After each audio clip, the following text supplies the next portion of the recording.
Well, here's an interesting phenomenon.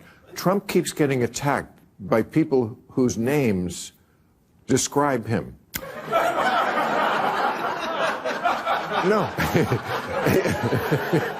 The guy in New York, the prosecutor who, in the Stormy Daniels trial's name was Bragg.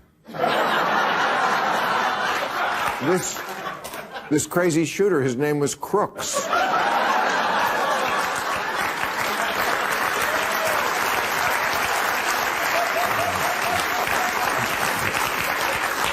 And I hear there's a guy named Lou Fatfuck who's really out to get him. That was real-time host Bill Maher hitting Donald Trump where it hurts. Just a scathing monologue. And, you know, I think Trump would probably react by saying that he's 6'3" and 215 pounds like he did when he was arrested and they took his mugshot. But we know Trump and we know that is a lie. And we are going to get into more of the scathing rebukes, the shutting down of Donald Trump's lies that happened later from Bill Maher in the show. But before we do that, make sure you hit the subscribe button. You join the movement that we're building on this channel. And if you end up liking this video, hit that thumbs up and drop a like on it. Now, I promised that we were going to get into more of Bill Maher, and there was a hilarious takedown of what was just a weird RNC speech from Donald Trump. Not only weird, but meandering, long, and terrible. And Bill Maher's reaction to it was short, hilarious, and spot on. So let's check that out. Said, oh no, we're not doing that. I gotta eat. I'm hungry. Bye-bye. We're not doing that. But you know what I'm saying? I mean, all Trump had to do was take the W. And he just couldn't stop himself. This is, I think it reminded people of what they didn't like about him the first time. He is a man who can't control his appetites, whether it's cheating or if you flatter him, he does whatever you want, or he had it on the teleprompter. It was a short speech. It was a perfect moment to pivot from, well, he already had the base. We've known him for 10 years now. He's got them.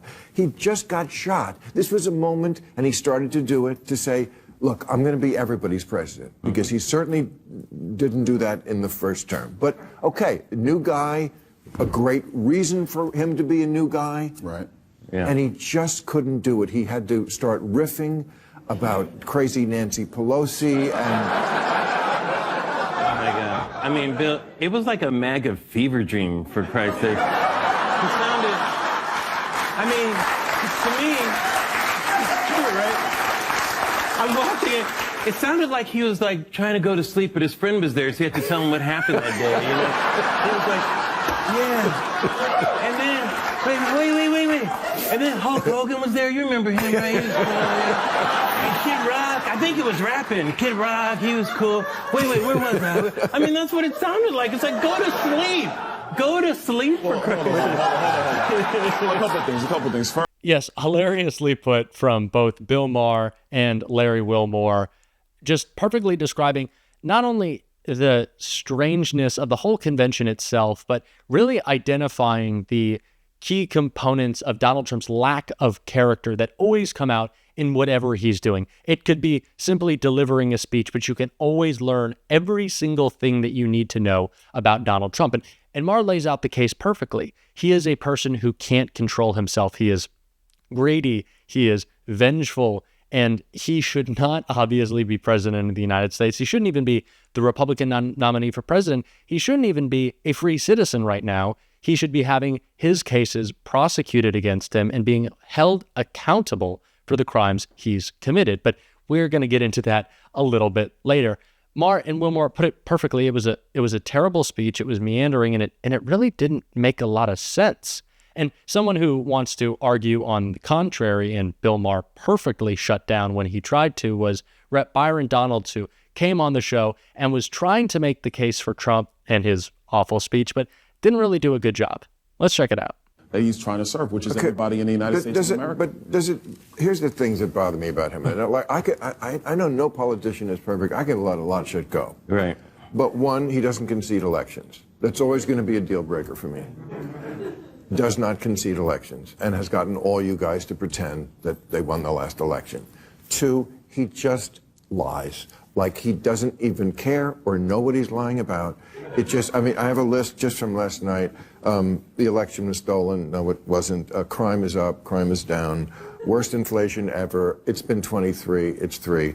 You know, the people coming, illegals have killed hundreds of thousands of Americans. 107% of new jobs went to illegal aliens. I mean, you were in the hall. You heard this shit. It doesn't bother. It doesn't bother. But it doesn't bother you that he just, whatever he thinks should be the reality is the reality that he then espouses, even though you know it's not. That doesn't What he bother talks about is what Americans are feeling every single day, no matter what city in the country you're talking about. So facts don't matter. Inflation. Oh, no, they do. Inflation. So we obviously know that the cult of MAGA is a cult of lies because it's a cult around Donald Trump, and Donald Trump is the biggest liar. But MAGA, and especially during the RNC, and Byron Donalds is a perfect example of it in this interview on Bill Maher's show, they keep pushing this fake narrative that the economy is terrible, that crime is up, that there are all sorts of problems, and it goes against the Republican Party in a couple of ways. One, it's because they've always claimed to be so patriotic. They are obviously a very hypocritical party, but they've always claimed to be so patriotic. But for the longest time, we've seen Republicans say how terrible America is. Things are awful. Joe Biden's made the country so awful. What a terrible place. Don Jr. and Donald Trump, they both very frequently call America a third world country. So the patriotism of the MAGA movement is clearly gone, if it was ever really there. But there's another thing that they present that is incredibly strange, and we've talked about this before. They're the party of freedom. They care so much about freedom, but why do they want to strip everyone of their freedoms then? Coming after reproductive freedoms, coming after LGBTQ plus rights, civil liberties, the basic civil liberties that we should enjoy in this country, and we do enjoy in this country because we vote against MAGA Republicans. And so Bill Maher put it perfectly in his response to Byron Donalds saying, facts don't matter anymore? I thought you guys were the facts don't care about your feelings party, but that doesn't seem to be the case. And just because I want to point it out so badly, I am going to. Another lie that was pushed at the RNC was that MAGA, that the Republican Party, I'm just going to refer to them as MAGA going forward because it's not a Republican Party anymore. It is the MAGA cult. But MAGA, all of their speakers, all of their candidates went up and said, you know, we stand up to criminals, we back the blue. And then they made Donald Trump their nominee for president. Someone convicted of 34 felonies and someone who sent a violent mob of cultists to the Capitol on January 6th to attack Capitol police officers.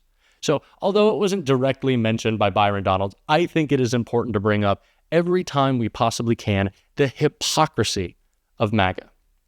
Now, it wasn't just pointing out the clear lies of the MAGA movement that Bill Maher was doing on a show. Obviously, lots of jokes, and I want to show you one more of it, and you'll just love this. So let's check out this clip. Yeah, Republicans had their convention this week. Did you watch it? It was all about family and trying to humanize Donald Trump. They had a moment here after the shooting and so forth. So a lot of, even his granddaughter spoke, did very well. That's Don Jr.'s daughter, Kai. She's at that awkward age, not quite a woman, but too old for Matt Gaetz. And all Matt Gaetz jokes are great jokes because Matt Gaetz is not great and he's a creep. And I don't know if you saw Matt Gaetz at the RNC, but he had a little bit of work done, it seems, and I respect anyone's choices to do whatever they want, but I think the general consensus, if you saw him, was that Matt Gaetz might have gotten a little bit too much Botox. He might have gotten a little done up. His eyebrows were nice and perked up. So Matt Gaetz probably hasn't been having the best string of days in a row, and that joke by Bill Maher was a perfect cap on it.